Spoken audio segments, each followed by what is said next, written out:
Hello, my love. I'm up here on the Chumpoan Ridge Trail. Look at this. It's so beautiful.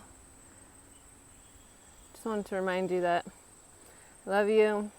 I'm feeling it too. The ups, the downs, the roller coaster, the weirdness, the uncertainty, the what's going to happen in the future, all of these things. And something that's come to me on this path, this little hike, I got Cutie with me too. I don't know if I can turn my camera around. Maybe you can see her in the back. There she is. Is that we can trust the animals. We can trust the kids. We can trust the vibrations, the frequency that are here to lift us up and to bring us into new fields of awareness and awakening. And I know that for myself, that's where I'm finding the trust. That's where I'm finding like the peace and ease of where and why I can sleep at night, and knowing that even as we wake up and it's another day of this and it's another day of so much, there's still so much beauty. Remember to get outside. Remember to go stretch your legs. It's so easy to get lazy and unmotivated, and there's a way to rest, 100%. Use this as your opportunity to rest. And there's also another way to be with yourself in a way that you haven't ever been with yourself before. And I speak to this because before my retreat, before the Rebirth and Emerge retreat, I spent 6 weeks pretty much in solitude, pretty much in quarantine. I was staying at a homestay, so there were family, there were people who were working there that became my friends, and there were some things that I was able to do, but I spent about 6 weeks in solitude before the Rebirth and Emerge retreat. I really wanted to go within myself. I really wanted to connect, and it was one of the best things I've ever done for myself. It really was. And I remember sitting there thinking, like, I got to new levels of boredom. There's only so much like internal subconscious reprogramming you can do within a day. And the place that I was at didn't have a strong connection to Wi-Fi. So I wasn't streaming, I wasn't watching things, I was being with myself, I was listening to music, I was dancing, I was playing cards by myself. And I learned so much, and I feel like I was able to release so much pressure that I've put on myself. And there's just so much that we can learn in this time, in this period. And so I wanted to keep this message short and sweet, just kind of share a little bit of the scenery. It's nice to be able to get out. I haven't been getting out as much as I would probably like, because it's been easy for me to get just into this flow of being home and staying home. So we're in this together. There's no doubt about that. Every corner of the world is being affected. We're all going through a reboot, re-system. I really don't believe things are going to go back to normal. What was normal isn't going to be normal anymore. Cutie's telling me it's time to get my move on. So, I love you. I love to hear your insights. I love to hear what you think, not even what you think is going on, really. I mean, there's so many hypotheses, there's so many things that we can look at or consider or wonder, and I'd love to just hear like what your insights are. What are your breakthroughs? What is your relationship with yourself doing? Are you connecting with yourself? Are you loving yourself? Are you reflecting in the areas of your life where you have hated yourself, or you force yourself to be something that doesn't really align with your soul intention or why you're here, what you're doing?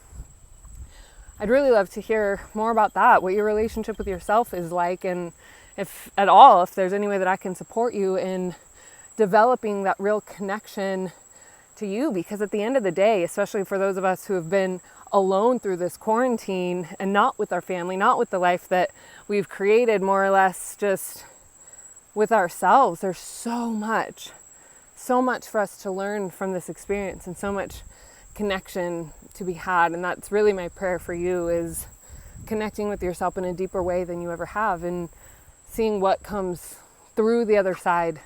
See how you relate differently with yourself, see how you relate differently with others, and see really where all of this leads us to. That's the exciting part. I really think the unknown is actually more exciting than it isn't. And there's going to be a lot of destruction, there's going to be a lot of hard times, there's going to be a lot of grief, there's going to be a lot of like things that once worked that don't work anymore, and rearranging and figuring that out. And humans are highly adaptable. I really do believe that humans are highly adaptable. So we're going to continue to move through. We're going to continue to see the greatness that lives within each one of us, and the greatness that lives within each other. and our family and our people, and you might have relationships that fall apart through this, and let it happen, grieve it, move forward. I do believe that there's a rearranging of souls. There's a rearranging of placement. There's a rearranging of who's going to be in our lives for this next chapter. There's a rearranging of love, a deconstructing, let me reframe that, a deconstructing of the walls that we have put up that have kept us from love. A real deconstructing of grudges, a deconstructing of pain and suffering and these things that we have like unconsciously agreed to let ourselves step into and steep in. Really, we're like steeping ourselves in this own toxic poison. God, this is so beautiful. Look at this. We don't need poison to be there. We don't need poison to hurt our hearts. We don't need poison to hurt the relationships that we've been through and let go of. It's okay to let go. It's okay to recognize the expiration date of when a relationship has become stale. And it's okay to reinvigorate new relationships or even relationships from the past that you want to reactivate. Just be easy with yourself. Be honest with yourself. So cute. So cute. Be honest with yourself with what you truly want and what you want to bring through. And there's going to be a lot of grieving of so many different things. The anxiousness, the anxiety, the nervousness, that's really a precursor to letting go. That's a precursor to a breakthrough. That's a precursor to a rearranging of something that doesn't fit. Sorry for these awkward close-ups. But that rearranging of something that doesn't fit first comes with a heavy bout of discomfort. And so I encourage you to lean into that discomfort. I encourage you to lean into when things don't feel good, and don't go to Netflix, and don't go to a candy bar, don't go to a friend or a person that you think is going to help lift you out of that. And we can lift each other up. And I want you to do what you can to challenge yourself to be that person that coaches yourself through it, that says, I got this, I got this, I got this, I got this. Even when you feel like you don't, and you feel like everything is crushing and falling apart in a way around you, because it will continue to fall apart. Let your hair be messy. Let your sweatpants show you the way. Be with yourself, because it's your relationship with yourself, and the end of it is the only thing that matters. It's the only part or the only key that's going to get you through this. Don't depend on someone else to save you. Don't depend on any other force of nature or anything out there. Find your peace and your stillness within, and you'll recognize that you are connected to everything.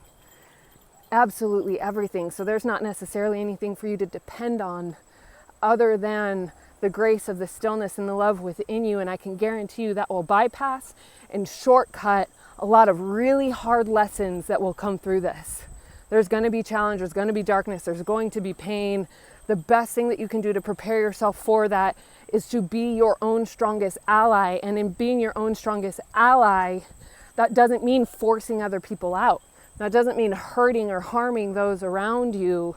What it means is by being so strong and so convicted in the love that you have for yourself, that you know where and how to choose what is best for you, and where and how to choose what is best for your neighbors, your friends, your family, your confidants. That's what I'm talking about here. When you improve your relationship with yourself, all other relationships around you are going to change. It doesn't mean they're all going to improve or get better, because it might mean that you've outgrown some. And this is okay. You have permission to outgrow, just as some people have outgrown the dynamics of friendships with you. You will outgrow the dynamic of friendships with them. And it doesn't mean that somebody is better or worse by any means. It just simply means that you have exhausted the contract of the lessons that one and the other were meant to teach one and the other for this particular snippet of your life. And with that, it's all okay. So don't hurt yourself trying to play the tug of war of who needs to be forgiven. First, just let go and continue to coach yourself through letting go. It will make this grieving process of letting go of what we thought our life was going to become a little bit easier. So I hope this helps. I hope you remember this in a time of grief. I hope you come back to these words and this message inside of your heart when unconsciously you're making something harder for yourself than it has to be. It doesn't have to be that hard. It will hurt. There will be pain. But it doesn't have to be hard. That's what we have the control over. So my love, my friend, my confidant, I do hope this message finds you in a place of readiness. Readiness to hear, readiness to move forward, readiness to be with it and through it. I'll tell you something, I was on this trail about a week ago. It was packed. And I've seen 3 people. And it's a little bit eerie. It's a little bit eerie to know that we're all going into hibernation together. I love you.